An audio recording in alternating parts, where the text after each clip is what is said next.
For differentiation of polynomials, we have a process, but we can only use the process if each term is in the form of a coefficient, an x variable, and a power. If it looks like that, then the process is always the same. So let's do an example. If we have y is 4x cubed plus a half x to the quarter plus 6x to the minus 3, notice every term is in the form of a coefficient, the x variable, and a power.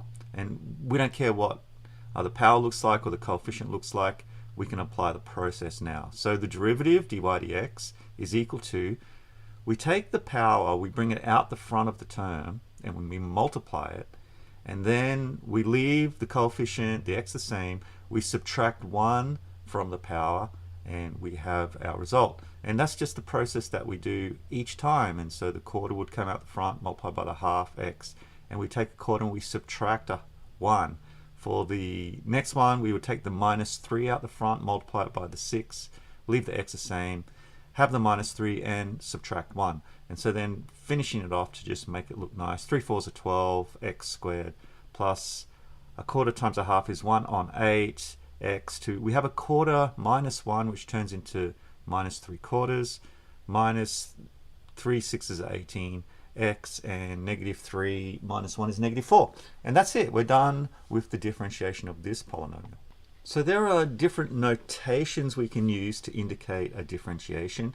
They all mean exactly the same thing. We can have y goes to dy dx, function of x goes to f dash x, or we could have y and just turn it into a y dash.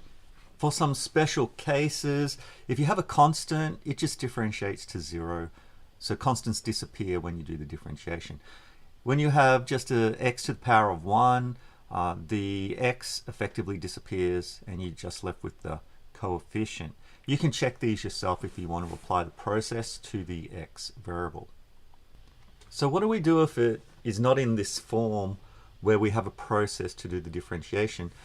Well, in that case, we have to transform it into the form so we can do the differentiation. Let's look at some examples. We have x cubed divided by 4 plus 4 divided by x cubed minus square root of x plus x squared over 3 root x. All right, so we want to make this look exactly like a coefficient x, which has to be on the numerator, of course, and then a power. So the first one can turn into a quarter x cubed. That's pretty easy. For the second one, when you have a power on the denominator, you can bring it to the numerator by making the index or the power negative. So it would be 4x to the negative 3. When you have a root, that's the power of a half, so we can turn that into negative 1x to the half. You don't need the minus 1, but I put it there just so you can see there is a coefficient. And we have x squared over x to the half. When you're dividing powers, you subtract, and so that would turn into 1/3 x to the 2 minus a half, which is just 3 on 2. As soon as it looks like that, we can do the differentiation using the process that only works when it looks like this. So we would end up with 3 times a quarter, 3 quarters x, subtract 1 to the power of 2. Negative 3 times 4 is negative 12x. Subtract 1 from negative 3, you get negative 4. A half comes down, multiplies by negative 1, which would give us a half x to the, subtract 1 from a half, you get negative a half.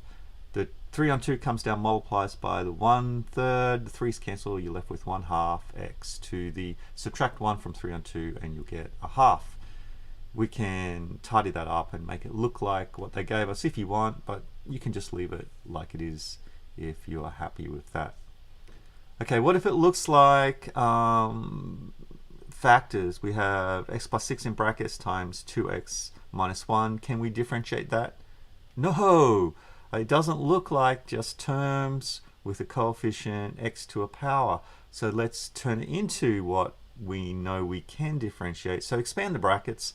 X times 2x is 2x squared, plus 6 times 2x is 12x, minus 1 times x is minus x, and minus 1 times 6 is negative 6. Simplify, 2x squared plus 11x minus 6. Now it looks like what we can differentiate, and of course it's pretty easy at this point. 2 comes down, multiplies by 2, we get 4 times x to the 1 plus 11.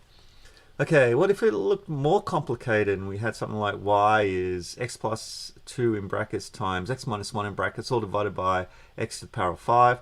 Well, don't panic. We just have to transform it again into the form that we can differentiate. So expand the brackets on the top, x squared plus x minus 2, and then we can divide the x to the power of 5 into each of the terms on the top and get x to the negative 3 plus x to the negative 4 minus 2x to the negative 5. And once we get to that point, we can differentiate it using the same process. Negative 3, x to the negative 4, minus 4, x to the negative 5. And the negative 5 comes down, multiplies by the minus 2 to make positive 10, x to the negative 6.